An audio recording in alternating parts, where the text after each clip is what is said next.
So welcome back to Omni Garage, and Glenn and I have had a little bit of a break after the New Year's period, and we're well rested. We've been lunching, going out, enjoying the sunshine, playing at the beach, having a great old time, and now it's time to get stuck back in.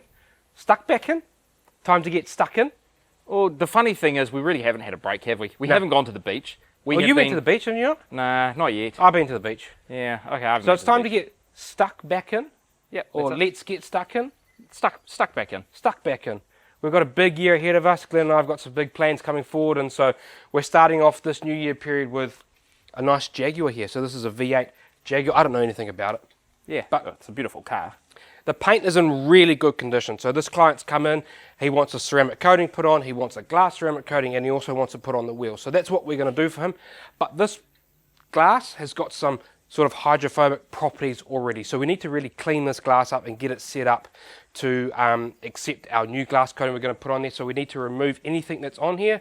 So I would say maybe there's some detail spray on here, maybe there's an old wax put on here, but we're going to use the Glaco Glass Roll-On Compound. So this is a Japanese-based product, and the story behind this brand is quite interesting. They sort of developed this for their products for cleaning and coatings of aircraft windscreens in the monsoon season. So we're going to use this compound to clean this glass up. We're going to show you the hydrophobics of what that glass looks like now.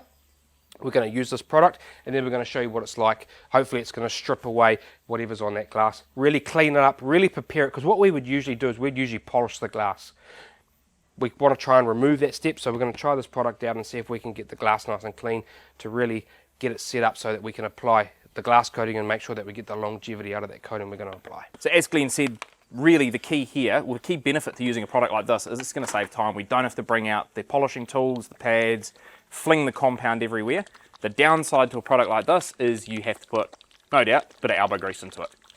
Yeah, so it's got the abrasives inside, so there's two abrasives in here that is going to basically, I suppose, scratch, not necessarily scratch away, but remove any contaminants that are on here and any sort of protection on here. And it's got a nice sort of applicator pad. Yeah, everything's all inbuilt there, so I guess that's just you're gonna squeeze it to get the product out. Yeah, there we go.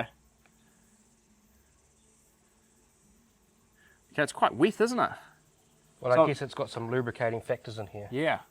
So I mean, the windscreen here is bone dry, so you only did a little squeeze there. And I guess the application process is just small circular. So we'll do motions. it 50-50. I did say we were going to wet it first, but yeah, let's do that. I'll do it 50-50. You'll be able to see hydrophobics on that side and whatever this has done. So yeah, got a nice scent to it. Nah. I wonder if it's quite gritty. Yeah, it is. It's got. It's like a compound in there. That would be that abrasive material, right? I like this. Got a nice felt pad on here. So I mean, this is going to take us longer than it would take us to polish the glass, and you're probably not going to get quite as a deep result, particularly if you're trying to remove water spots. I mean, a windscreen like this though, if you have a look at this, this is pretty immaculate. Like, we do not have water spotting in here at all. So the purpose of this is really going to be just to clean it up, remove any contaminants, and prepare it to accept the glass coating. If we do have heavier water spotting, yeah, we're probably going to want to move into machine polishing it to really get those water spots out, adding some stronger chemicals as well. But I think for a car like this, like these side windows, this is absolutely beautiful for a 22-year-old car. Actually, no, it's not. Yeah, 22 years old. It's 2004 Jag XJ8. And you want to do this sort of in your cleaning phase. So we've already cleaned the car, we've done our rinse, but we're going to then, want to be outside so that we can rinse away all the stuff on the windscreen. And I guess I am in direct sunlight, so if you can be in the shade, that'll be ideal, because it does start to dry on here.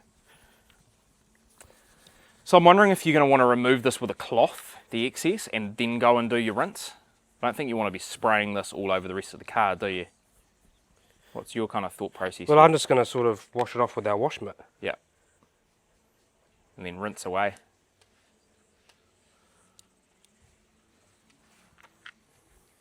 All right, that's half the windscreen done. So you can get the wash mitt and just wipe this away. Yeah.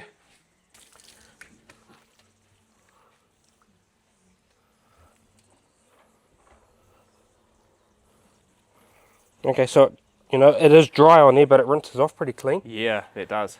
And can you see how that water's sort of sitting on there? See how it's just stuck on there? If this was hydrophobic, it would start to bead up and sort of run away. Can you rinse that mitt and then just go slightly over the other side? Like go past the 50-50 line?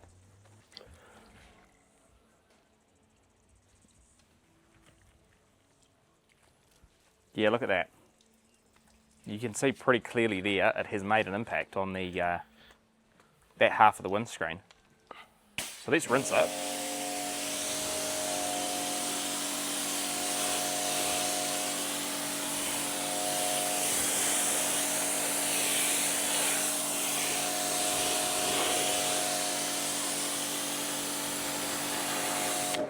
Absolutely clear as day. Look at that.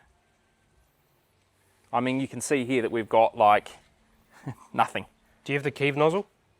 We do have the Keeve nozzle. I'll show you the Keeve nozzle. So this is known as the Keeve nozzle. Keeve uses this. It's a shower-based nozzle where the quick disconnect. So Keeve uses this, you know, to rinse off wheels and all that sort of stuff. It means that you can use your pressure washer with your pressure washer gun, but not have the pressure of the water coming out, and it will just help show you a nice little photo of this. So I'll go right in the middle here. There we go. Set right up in the center.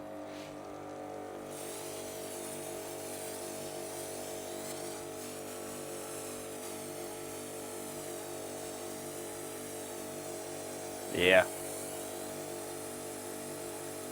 So we got all the beading there. None of the beading there. It's kind of sheeting away, isn't it? But it sheets and then leaves water on top. It's done a really good job. I'm really impressed with that. I think we're going to use that going forward, eh? Fantastic. So you do the other side.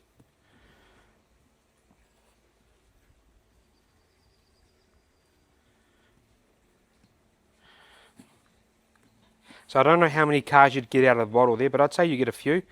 You know, your first application, you're sort of working out how much you can use, but I guess over time you'd get better and better at stretching the product. But what do you think? It's quite slick under the little felt pad there. I mean, it's easy. As far as hand polishing goes, it's quite ergonomical too, isn't it? Like, easy to hold. I don't feel like I'm going to break the thing. We go about there. Is that about the halfway point? Yeah. It's going to be interesting to see how we clean this up to put it back away in the cupboard. Well, it comes with that little plastic dish that goes on the other side, so I guess that will just help protect it. Sit it under the dish. Keep it nice and clean. And I guess this glass is pretty well cleaned and pretty well maintained, so it will, you know, it's not like you can see a lot of water spots that we're removing, but it'd be interesting to see what that did look like on a real dirty glass. So we'll keep trialing this, testing it out, but so far our first impressions, I'm pretty happy with the performance of that. I think it's done a good job. And you definitely saw it before and after. Water beading versus no water beading. I think all that's left to do here, before we call it a wrap, is rinse that off and see if I did as good a job as you did. Okay, all right. Let's have a look.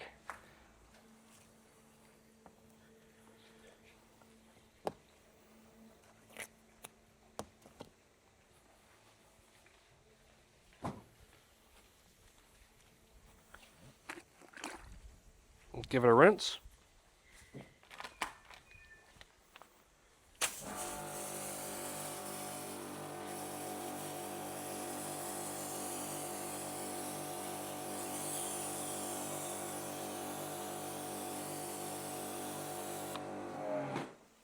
So it's still beading on your side a little bit, but I did 2 applications. You did. So I think you want to do sort of one, I think you want to do 2 applications on the windscreen. Do you know the difference between what you did and what I did though? Your side was bone dry. Oh, yours a little bit. And there was a little bit of residual water on there. Okay. So I think what needs to happen, and I think this really shows it, you need to have the windscreen bone dry before you do this. You do not want that application to be watered down at all.